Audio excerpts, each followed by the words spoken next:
Aaron launched Riskalyze back in 2011, underscores the importance of making great hires. He's done it 175 times. That's his team size to date. Again, they raised $24 million, helping over 19,000 paying financial advisors who now are paying $145 a month when they join the platform.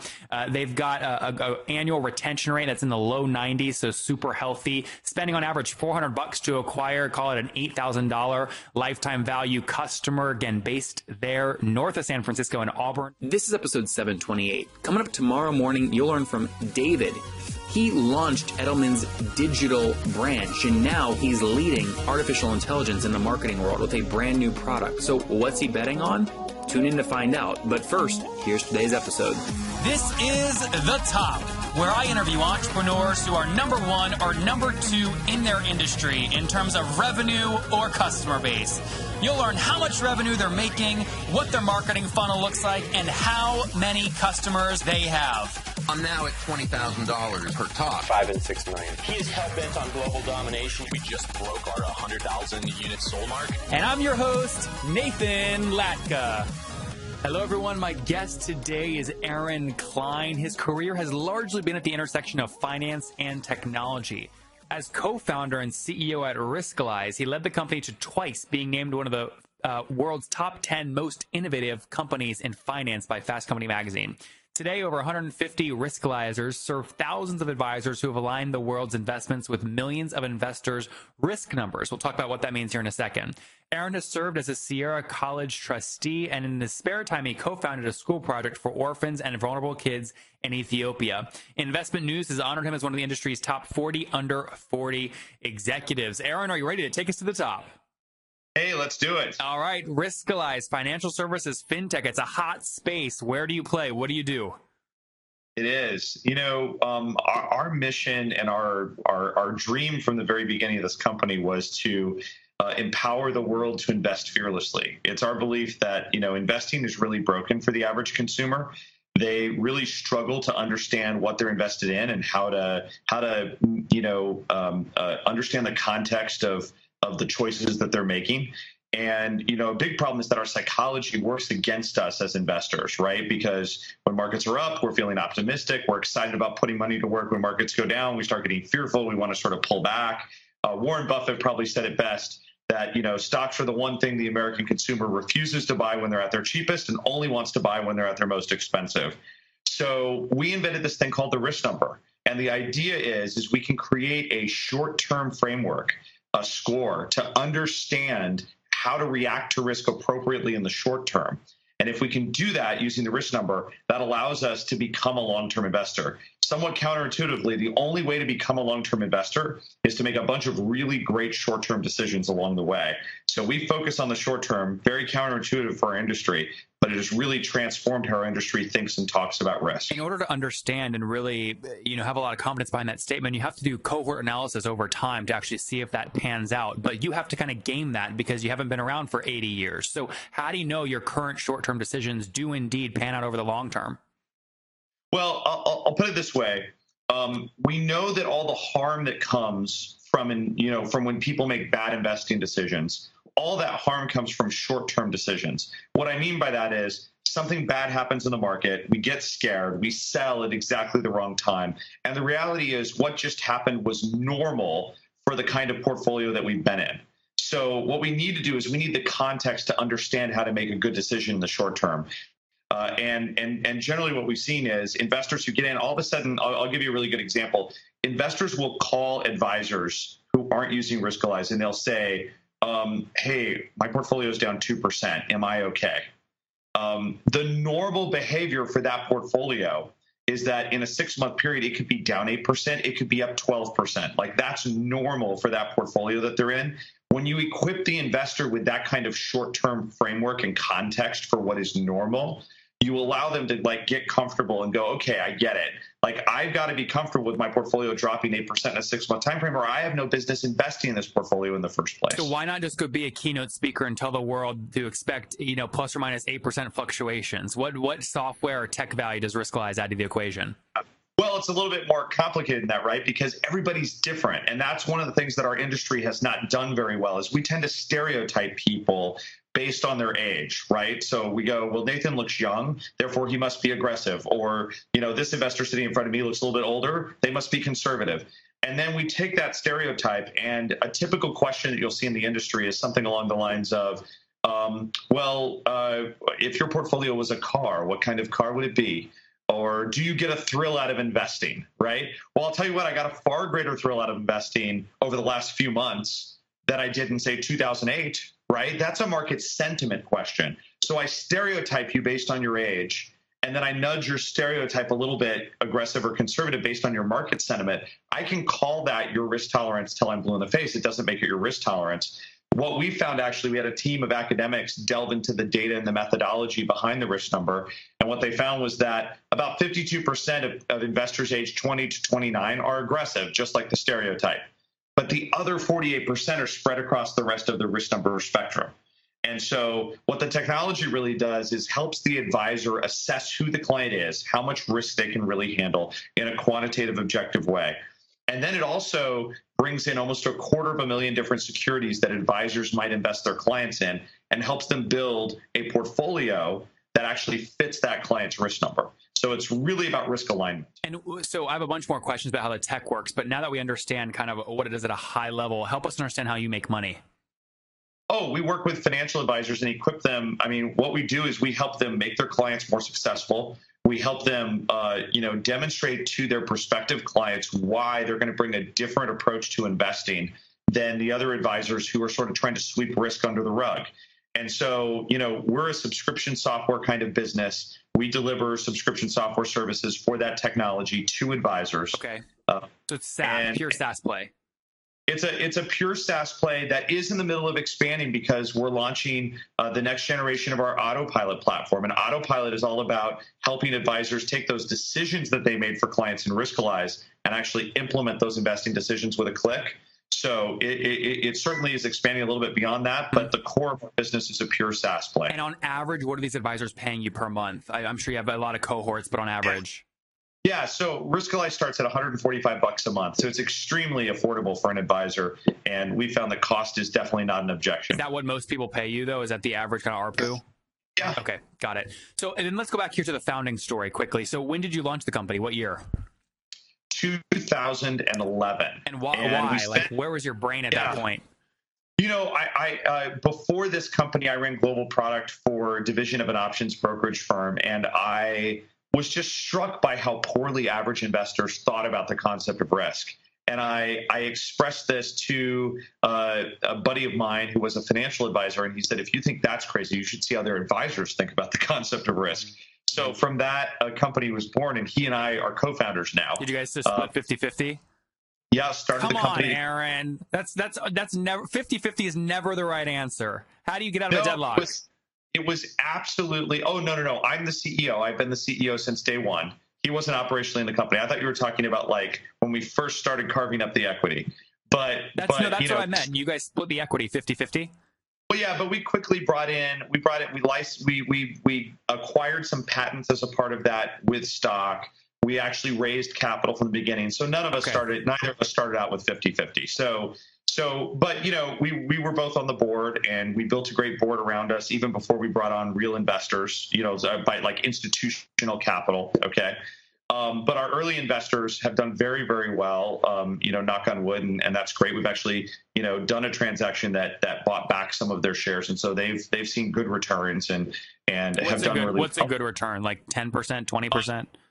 No, there are some of our early investors who've earned a 10x return already from the company. So that was great for them. Why did you decide to do that? I mean, obviously you're weighing your cash on your balance sheet and you're going, okay, it's smarter for us to buy this back and undilute my shares or any common kind of holder shares. Why do that? We're talking about investors who are later in life.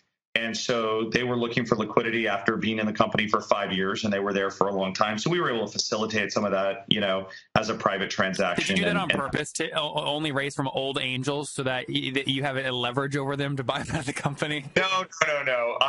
But That'd it's interesting. Smart, I hadn't thought about it that way, but we did. We were very focused on like going to financial advisors who could see the value and then maybe going a degree out from that network. And that's sort of how we funded the company at the beginning. And we were very, very capital efficient. What was that first round of funding? 400 and my number is like $420,000 off the top of my head. Okay, and on a note or equity? All equity, and we deployed just a little more than $4 million in total capital prior to bringing FTV Capital on board last year as our first institutional capital. So we really built a pretty substantial business. Where we don't talk about revenue numbers publicly, but our ARR was actually a multiple of the capital deployed before we went and did institutional capital with FTV. Yep, that makes a lot of sense. So how much total capital have you raised to date? Well, to date, you take the 4 and add 20 to it, so 24. Got it. And just to be clear, that first $4 million, that was from customers, financial advisors, and then maybe 1 degree out from them.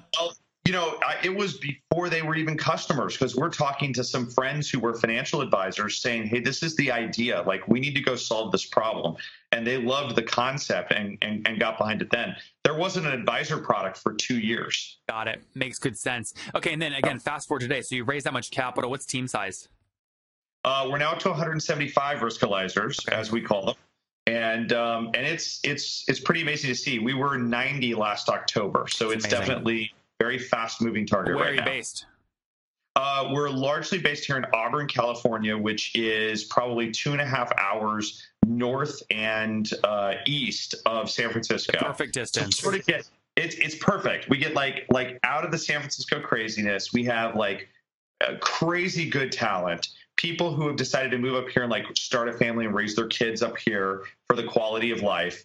But so amazing talent pool, but very loyal. Like we've never lost an employee to Facebook, and we don't expect to, right? And then we also are based in Atlanta on the East Coast. So our East Coast operation is about 55 of those 175 people now. And Atlanta has been a great market for us. So when we recruit and we try to relocate employees into the area, we can generally give them an option and say, do you want the rural Lake Tahoe kind of lifestyle, or do you want the urban Midtown Atlanta lifestyle? Great. And how many financial advisors do you have using you to date? We serve 19,000 today across the country. That's great. And are those all paying, or are those free and paid? Yeah. No. We don't do any free. I love that. People always, they try and trick me. They go, yeah, Nathan, we have 10 million users. I go, how many are paying? And they go 0. And I go, you have no business. That's right. No. We started from the beginning. I'll tell you something as a funny aside. So advisors are notorious for wanting to be really efficient with money, and that's good. I can get behind that. Like the wealthiest people I know are really efficient with their money, right? So that's a good thing. It's not a bad trait. But psychology works in a lot of interesting ways. When we first rolled the product out, we actually tried a free version. We got exactly what we should expect, I guess, from a free version. We got a lot of people asking for more free trials. So we just said, we want to invest like time and effort into getting advisors successful who are willing to invest in their own businesses. So we'll work with you, and we'll make it affordable, and we'll make it accessible, but you got to put some skin in the game too. And the other thing that was funny is that the product was originally $99 a month. And, we were just like Apple, like the price is the price is the price. We don't negotiate. We don't discount. We don't do any of that kind of stuff. And so if I just say we were doing fairly well, but we tested pushing the price up. I think it was initially to $129 and now to $145. And, we pushed it to $129 and started discounting back to $99 immediately. And bam, our conversion rates like tripled. Right. So we were charging the same amount of money, but it was a discount, and conversion rates tripled. Emotions, baby. Today we're at 145. We don't do a lot of discounting, but there you go. Talk to me about some other critical numbers in any SaaS business. What's your gross monthly churn look like? We measure it as annual retention. Okay.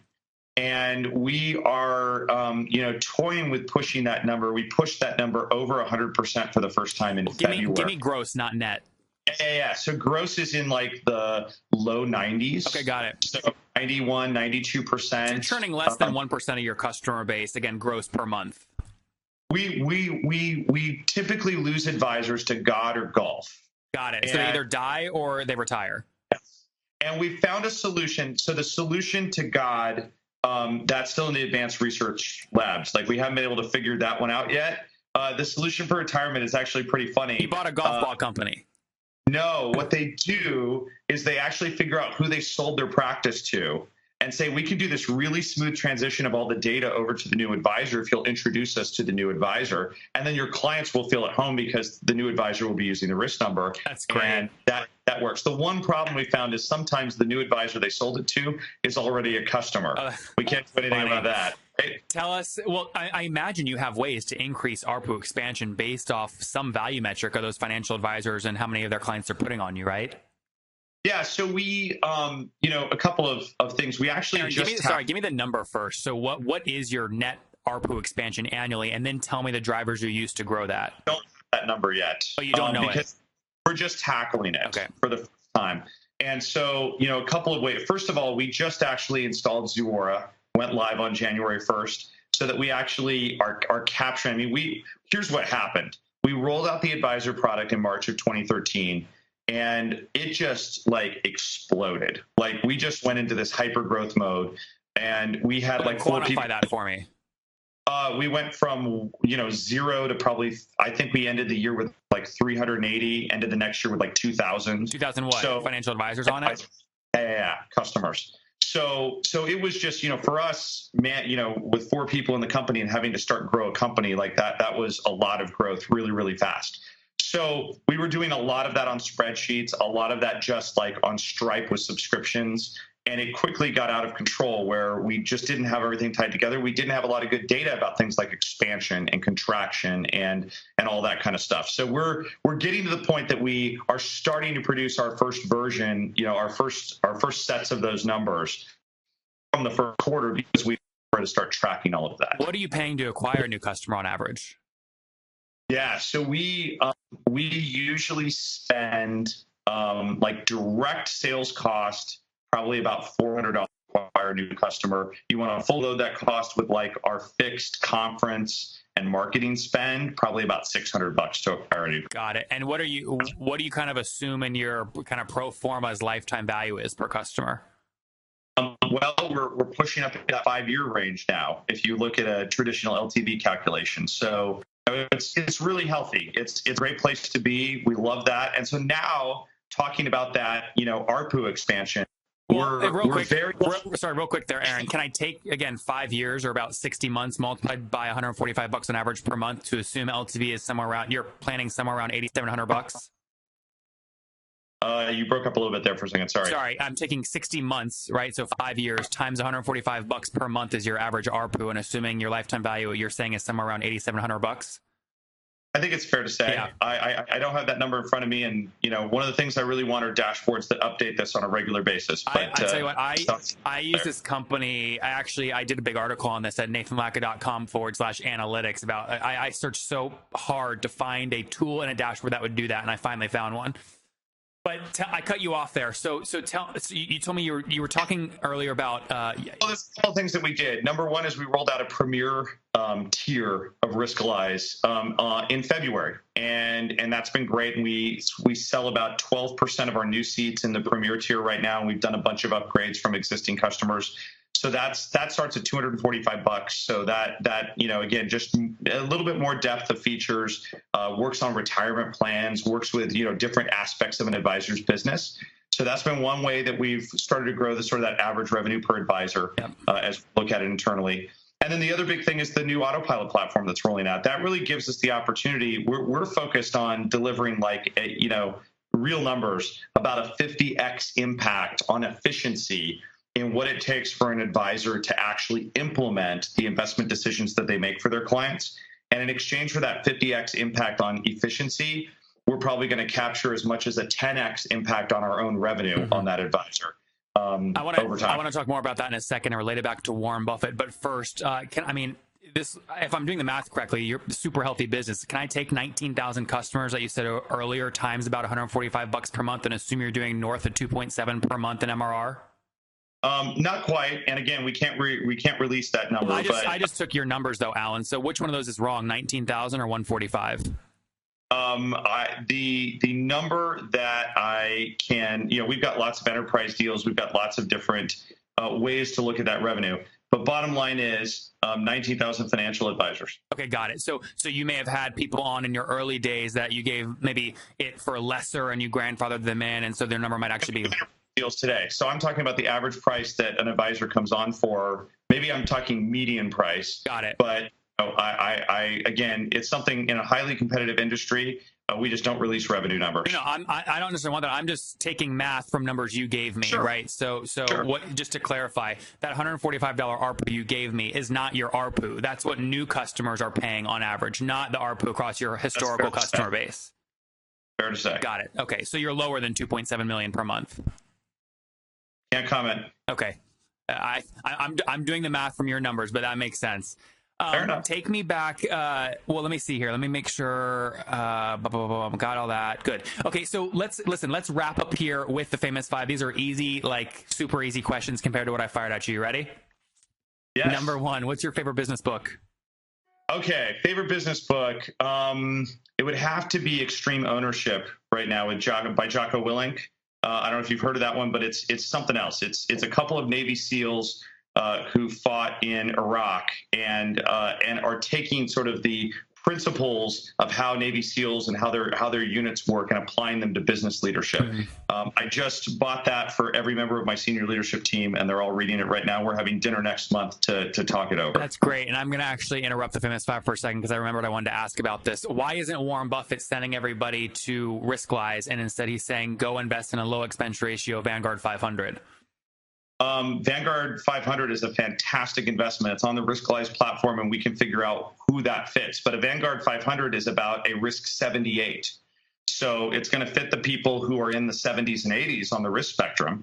And there's a lot of people who, if they put all of their money in the Vanguard 500, are going to slip out of that at a long time because guess what? They don't have Warren Buffett's risk tolerance. Yeah, but I mean, Warren Buffett doesn't say, this is what I do. He says, for those of you listening wanting financial advice, there's nothing stronger. There's nothing better than putting your money in a low expense ratio thing. So when I hear you, and he even goes out and specifically says, if you work with an advisor, you're losing percentage to that advisor. You're having to pay them over time.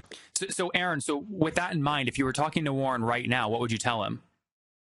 I would fantastic advice, and the Vanguard 500 fund, for example, should be a big part of most people's portfolio. But what about the person who is a risk 45 and the Vanguard fund is a risk 78, and the market dropped? They're going to sort of freak out, and they're going to sell at exactly the wrong time when the market is low. And Warren would look at that and go, that's a good point. People are individuals. They're spread across the risk number spectrum. We can find a low-cost index type of portfolio that actually fits their risk number rather than stuffing everybody into a one-size-fits-all box at a risk 78. But the hypothetical you just gave where everything crashes and they sell is not what Warren recommends. He says put in the Vanguard 500 in a weighted cost way where it's a certain thing every single month no matter what happens. So again, I think that's probably how he'd respond when you say that. This way, some of the best people in our industry are saying, I'm going to read what Warren is saying in some different words. Look, don't open your statements. Don't watch television. Just ignore all the news out there. Just, buy that Vanguard fund that represents the whole market and just let it run. That's, great advice. There's only one problem with it. Humans are incapable of following that advice. So it's our belief that I would disagree with that. That's why they've got $4 trillion under management. No. I'm not talking against Vanguard. Vanguard's awesome. My point is that you can't just say to somebody, you should put all your money into something that is higher risk than you can handle and just let it run and ignore it. Mathematically, Warren is right that over the long term, that person will make more money. Okay. But if you're in a situation where you're going to sell anyway out of fear, you're better off accepting a lower long-term return and staying invested for the long run, which is the real core of what Warren is trying to say. You're saying if people don't want to listen, try to buy and sell and beat the market. Yeah. I mean, based on what I've heard from Warren, and I've been to the investor conference, and I'm sure you've studied the heck out of him considering your background. I mean, he doesn't say buy or sell, right? He says ignore the emotions. Like your hypothetical you keep giving of people freak out and sell at the bottom is not what Warren's recommending. No, totally. My point is people do that. Well, yeah. And the risk is what stops them from doing that because they go, I've got a portfolio that is actually going to fit me. So it's easy for Warren to say to everybody in the world, buy a risk 78 investment and ignore your emotions. It's easier for Warren to say to everybody in the world, ignore your emotions because what you bought fits you and what you can handle. Yeah, see this, I mean, look, this is, my mom is like, Nathan, you're making money. You need to meet with an advisor. Every time I do, the first question is, when do you want to retire? It's the stupidest question ever because I don't even know what retirement means. It just doesn't even comprehend in my brain. So I'll never work with an advisor. And also the ones that I do kind of like, then they finally give me their little fee sheet and I go, you're crazy. I don't need this. So like, and many people like Wealthfront and Vanguard, I've had both of them on, would argue like, we don't need advisors. So like, I mean, how does it feel being latched on the back of things that, Warren Buffett and Vanguard and Andy and John Stein and Betterment are saying, we don't need advisors? So look, I don't use a financial advisor right now, but I'll tell you what, I probably will in 2 or 3 years because life has changed for me. I own a company that, is creating wealth for a lot of people inside of our company. So I'm going to have more to think about. I'm going to have taxes to worry about. I'm going to have some tax. I could create a lot of tax alpha for myself with some good financial advice in 2, 3, 4 years. I've got kids. I need to think about trusts. I need to think about inheritance taxes down the road and how to minimize those and maximize what I can pass on to my kids. I want to think about like intentional giving to the school project in Ethiopia we're involved in and how to make sure I can maximize that in the context of taxes. So, the idea of advisor as person who is just like unlocks the secret of what magical funds to invest in to get a good return, that ship has sailed. Like that's gone. That's not why you should use a financial advisor. The reason to use a financial advisor is a lot more complex than that. And I would argue that at your stage in life, you probably don't need to. At my stage in life, right at this moment, I don't have one either. But in the future, I think it's going to make sense for me for a lot of reasons. And to go back to the core point, I completely agree that what we want to do is get emotion out of it. Stop trying to beat the market. That's one of the core points of our message is that's right. Stop trying to beat the market. Get yourself aligned with how much risk you can handle so that you can stay invested as a long-term investor. These advisors, though, don't make money unless they're convincing you to change. They make money off velocity of, new stocks being sold or stocks being bought. Or do you agree with that or not? No, that's not true. The new fiduciary advisor charges a flat fee based on your assets, okay?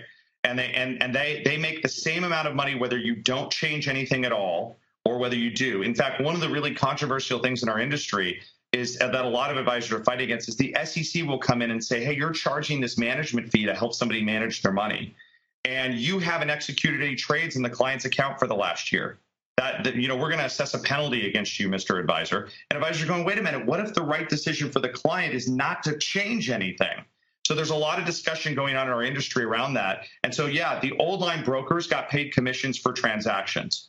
I would say the vast majority of the industry is beyond that. And, if we want to have a debate around the value of human advice, that's one that I think that we're, long since in the process of winning. Very good. I know you guys enjoy listening to every episode each morning, but what if there was an easy way for you to get all of the data I capture on my podcast in a very simple Excel-like format where you just go there, you view it, you sort all the companies by revenue or CAC or ARPU or lifetime value or churn or gross margin or valuation, whatever you want. You can now get it. I spent $25,000 to build a beautiful piece of website. Okay, that's what we'll call it, a beautiful piece of website. It's getlatka.com. GETLATKA.com. Now, here's the deal. This data is super valuable. I think Mattermark, CB Insights, PitchBook, they do a great job with data, but they don't tell you revenue and customer counts and revenue per employee and gross margin. This is stuff I have that nobody else has because I've done the interviews. If you want to be and get an advantage, I'm only giving it to 10 new people every month. 10 people. So if you're hearing this now, you're probably one of the first. Go to getlatka.com and sign up immediately. It's free to use, free to check out, but it's a great resource. I'm only giving it to 10 people every month so that it's a real advantage. If I give it to everybody, it's not an advantage anymore. So only 10. Go to getlatka.com for the top 200 B2B SaaS companies and all the data laid right there for you to study, analyze, interpret, and get an unfair advantage. That's GETLATKA.com. All right, Aaron, let's pick back up here with the famous 5. Number 1, again, you told me your favorite book was Jocko's book, Extreme Ownership. Number 2, is there a CEO you're following or studying? So that tracks back to really my other favorite book, which is The Hard Thing About Hard Things by Ben Horowitz.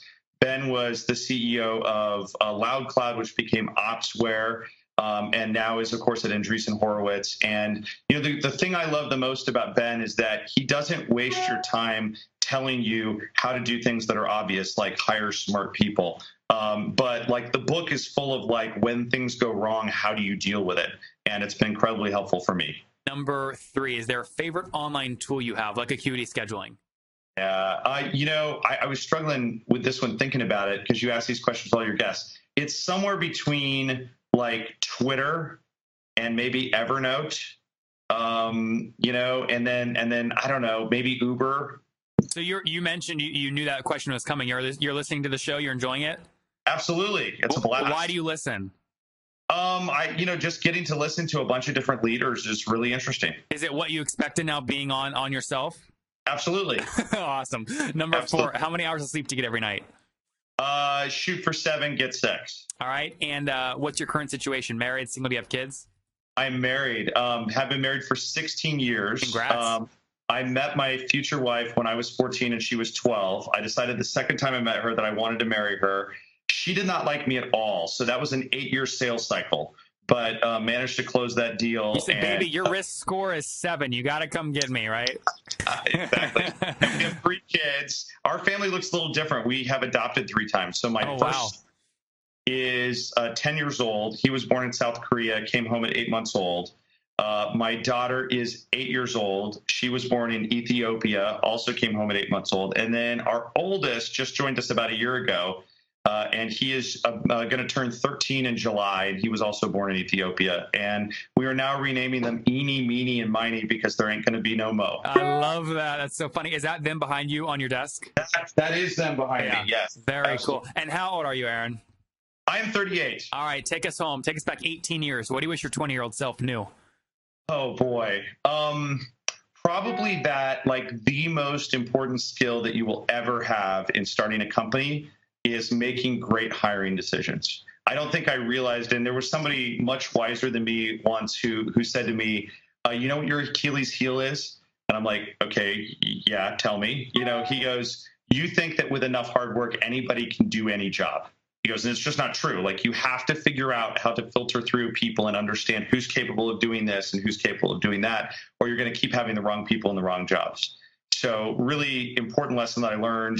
I wasn't too far after 20, but I probably didn't learn it until 25, 26. And it served me well. There you guys have it. Again, Aaron launched Riskalyze back in 2011. Underscores the importance of making great hires. He's done it 175 times. That's his team size to date. Again, they raised $24 million, helping over 19,000 paying financial advisors who now are paying $145 a month when they join the platform. They've got an annual retention rate that's in the low 90s, so super healthy. Spending on average $400 to acquire, call it an $8,000 lifetime value customer, again, based there north of San Francisco in Auburn, California. Aaron, thank you for taking us to the top.